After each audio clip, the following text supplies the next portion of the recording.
Here is another great fall project with pumpkins that you can use from the Dollar Tree. This is a white styrofoam pumpkin. If you cannot get them in white and you can only get them in orange, that works as well.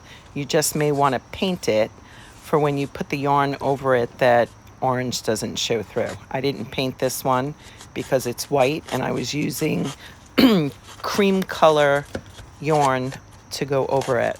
And all I'm doing is cutting the stem out of the top and a hole out of the bottom. This way I can wrap the yarn around it and it will sit securely. And then I'll be able to add an additional stem in later. See, with a hole in the bottom and top. And now I am just wrapping yarn around the pumpkin.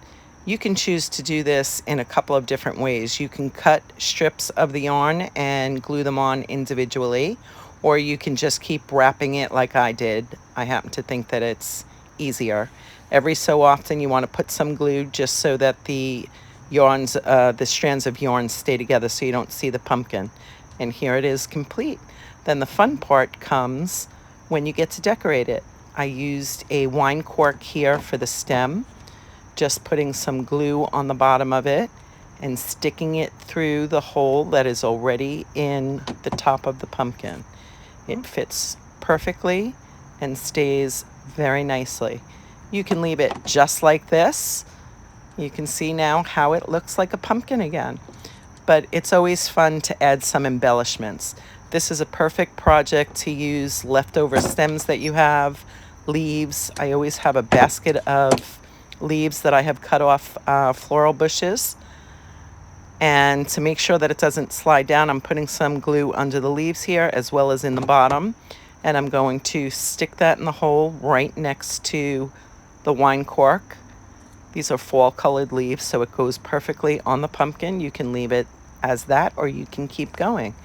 I had another leaf here.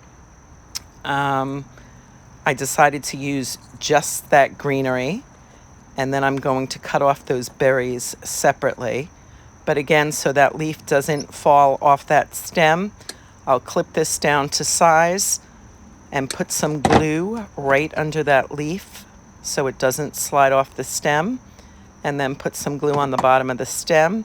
And this will go right through the styrofoam of that pumpkin.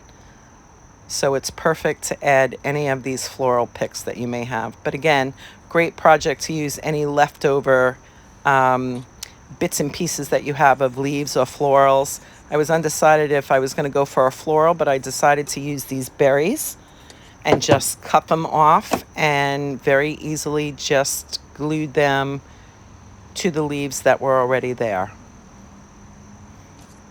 And that just added, it was the perfect color to use on a pumpkin, but you can use anything on here.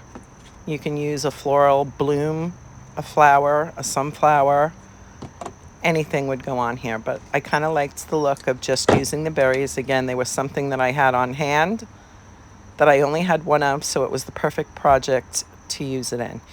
You can add pine cones, you can add a number of things, tiny little pumpkins up there. I'm also going to add a bow here. This was a skinny ribbon that I have, which again is wire edged. You always want to use wire edge so you can sort of manipulate it to stay the way that you want it to stay. I'm sort of measuring it next to it to determine the size of the loops that I want. And I'm going to do a multi-loop bow.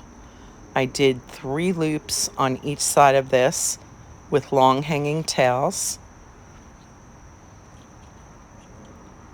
Just keep making your loops, a very simple small bow, which just adds that little extra something something to this pumpkin, which makes it look so cute. I'm holding it in between my fingers. I will cut off again to have a longer stem, and I always tell you to keep the bush stems that you cut the blooms off. I take those because they're wire edged and bend them into a U, and they become the perfect pick to go over this bow. I didn't knot the bow, I didn't tie the bow. I'm just going to put that U-shaped pick over it, put some glue on the end of it, and it will be able to stick right into the styrofoam of that pumpkin. You can also use raffia, cording, maybe you want to use rope. You can add some little feathers to this and give it a boho look. The fun part, once you get the yarn on it, is you can add any kind of embellishments that you want, maybe to go with your decor. You can use any color yarn you like. These are great in blues and soft greens, creams, or you can do the traditional oranges. Once the bow is in there, I fluff the loops, just run my fingers down the edge